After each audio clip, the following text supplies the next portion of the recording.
बिस्मिल्लाहिर्रहमानिर्रहीम। हमेशा पुलिस जो इहो चवणु आहे त ही माण्हू एग्रेसिव आहे, असांजे पुलिस ते मुख़्तलिफ़ इल्ज़ाम थो आणे। हालांकि इन जो अल्लाह गवाह आहे त हमेशा पुलिस वारनि जूं जेको आहे ज़्यादतियूं रहियूं आहिनि, अवाम सां बि असां सां बि। सो SP शबीर अहमद सेठार साहिबु, मां तव्हांखे न्यापो पहुचाइण थो चाहियां कि साम्हूं ॾिसो 1.5 फुट ॿाहिरि आहे, तव्हांजी पुलिस असांखे तंग थी करे। सुभाणे ईअं न थिए जो हाई कोर्ट में जेको आहे तव्हांखे बि शिकिजे, हाई खां सुप्रीम कोर्ट में, ऐं पोइ जेको आहे तव्हांखे कंहिं क़िस्म जी बि जेको आहे तव्हांजी पुलिस खे माफ़ी न मिले। इहा पुलिस जी दादागिरी जेकी आहे, गुंडागर्दी, इहा बंदि थियणु घुरिजे। हिकिड़े माण्हूअ जे लाइ हिकिड़ो कानून, ॿिए जे लाइ हाणे मेन चौक ते आहे 1.5 फुट ॿाहिरि आहे, हीअ चौक खां ॿाहिरि आहे, फुट ॿाहिरि आहे, त उते जेको आहे कानून माना चए थो त इहा जेको आहे न थियणु घुरिजे। हे कानून माना सिर्फ़ु उन माण्हुनि जे लाइ आहे त जेको माना मज़लूम ग़रीब आहे उन जे लाइ आहे, ऐं ताक़तवर माण्हूअ जे लाइ वरी अलॻि कानून आहे।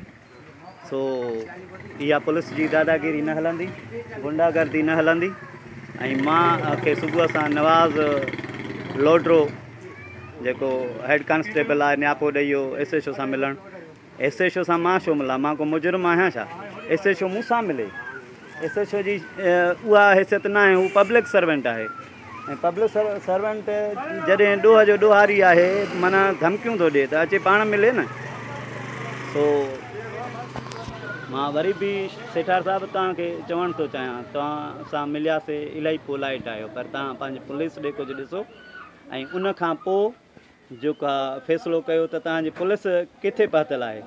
अवाम खे, बेगुनाह माण्हुनि खे, शरीफ़नि खे तंग करणु पुलिस जो ई कमु आहे। सो सुबुह सां पुलिस वारा धमकी ॾेई विया आहिनि, हाणे तव्हां इहे साम्हूं चेक करे सघो था।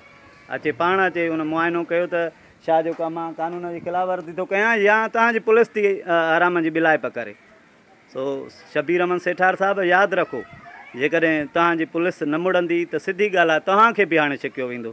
हाणे तव्हांजे रुॻो सूबेदारनि सिपाहियुनि खे न, तव्हांखे बि कोर्ट में मां छिकींदुमि। मां कोन मुड़ंदुमि जेकॾहिं मूंसां जेका ज़्यादती थी, त मां हे जेको आहे हज़ारे रुपयनि जो कमु कयो आहे, इहो मां जेको आहे ड्राए फिटी कयां।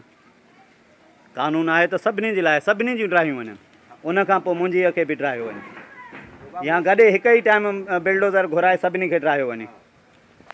अस्सलाम वालेकुम।